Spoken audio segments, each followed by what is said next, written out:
यशस्वी राजा राजा उग्रसेन, इनके घर कोई संतान नहीं तो इन्होंने यज्ञ करवाया और यज्ञ जब सफल हुआ, पुत्र कामेष्ठी यज्ञ कराया, तो उसी के परिणामतः इनकी पत्नी गर्भवती हुई। लेकिन एक वन में जाने की वजह से इनके गर्भ में एक राक्षस की परछाई पड़ गई, द्रुमिल नामक राक्षस की परछाई पड़ गई।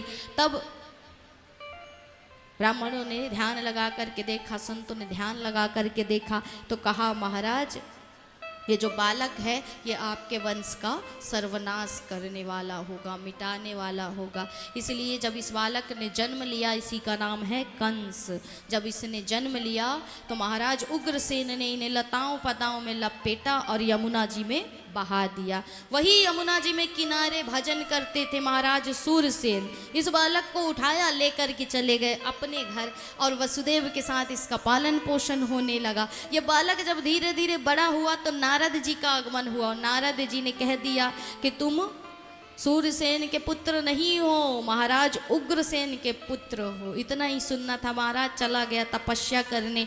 तपस्या करके भगवान शिव को प्रसन्न किया। शिव जी ने एक धनुष दिया कि इसे कोई तोड़ नहीं सकता और जो तोड़ेगा वो तुम्हें छोड़ नहीं सकता, फिर वही तुम्हारा काल बनेगा। उस धनुष को लेकर के आया, बड़ा ही आताताई, बड़ा ही राक्षस महाराज, अघासुर, बकासुर, व्योमासुर, अरिष्टासुर, केसी, कई ऐसे राक्षस जिनको सेना में सम्मिलित कर लिया। अपने पिताजी को उठा करके कारागृह में बंदी बना करके डाल दिया और समस्त प्रजा में ऐलान कर दिया आज से कोई पूजा नहीं, कोई यज्ञ नहीं, जिसको पूजा करनी है कंस महाराज की करेगा, हमारी करेगा और कोई किसी की पूजा नहीं करेगा। अब भगवान को आना ही था, जब जब हुए धर्म की हानि, तो भगवान को आना ही था महाराज। यही कंस के मन में विचार आया कि हमारी चचेरी बहन है देवकी, इनका विवाह कर देते हैं वसुदेव के साथ। विवाह कर दिया। विवाह संपन्न करके जैसे ही उसकी विदाई करने लगा, आकाशवाणी हुई कि अरे कंस, आज जिसे तू विदा कर रहा है ना, इसी का अष्टम गर्भ तेरा काल होगा। जैसे ही सुना तो देवकी को मारने के लिए उतार हुआ महाराज। वसुदेव जी ने यहाँ ने बड़ी अच्छी बात कही कि देखो तुम्हें देवकी से भय नहीं है, उसके संतानों से भय है। इसलिए जब तक इसके 8 बच्चे जन्म नहीं ले लेते तब तक मैं यहीं रहूँगा और तुम्हें हर बालक ला करके स्वयं सौंप दूंगा। अब तुम्हें जो करना है तुम स्वयं कर लेना, लेकिन हमारी भी एक शर्त है महाराज कि आपको कारागृह में रहना पड़ेगा, बेड़ियाँ पहननी पड़ेगी, हथकड़ियाँ लगानी पड़ेगी। कारागृह में डाल दिया। एक से पहले बालक का नाम कीर्तिमान, कीर्तिमान से लेकर के 6 बालकों को कंस ने मार दिया। 7वां बालक आया राजन, तो भगवान को चिंता हुई कि कहीं इसको भी न मार दे, ये तो हमारा शेष अवतार हमारा साथी है, इसलिए इसका आना आवश्यक है। तो उस गर्भ को योग माया के द्वारा देवकी के गर्भ से निकाल करके रोहिणी के गर्भ में स्थापित कर दिया। इसलिए बालक तो एक ही है ये, लेकिन है दोनों माताओं का। नाम इसका है बलराम, ये है दोनों माताओं का।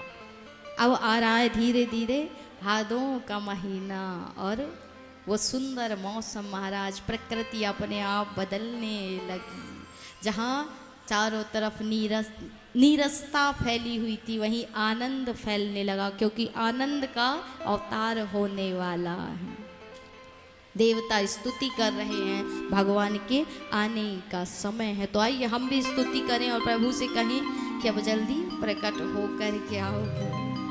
स्वागतम कृष्णा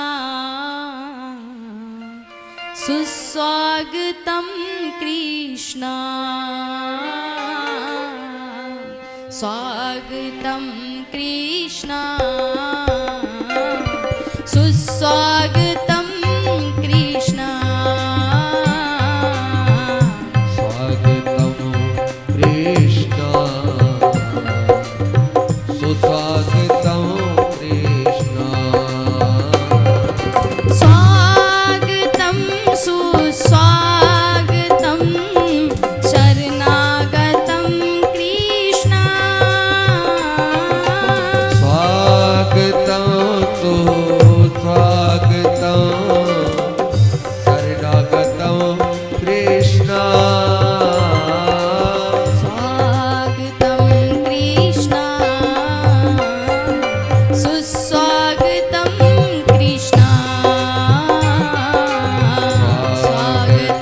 कृष्ण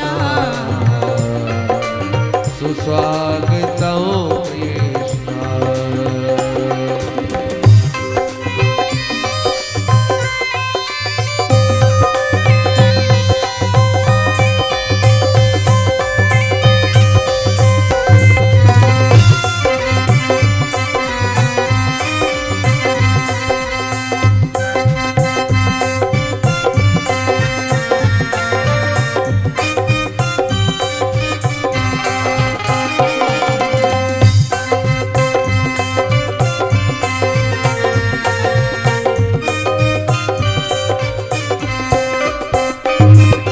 सत्यव्रतं सत्यपरं त्रिसत्यं सत्यस्य योनिं निहितं च सत्ये सत्यव्रतं सत्यपरं त्रिसत्यं सत्यस्य योनिं निहितं च सत्यं सत्यस्य सत्यभृतसत्यनेत्रं सत्यात्मकं त्वां शरणं प्रपन्ना सत्यस्य सत्यव्रतसत्यनेत्रं सत्यात्मकं त्वां शरणं प्रपन्ना।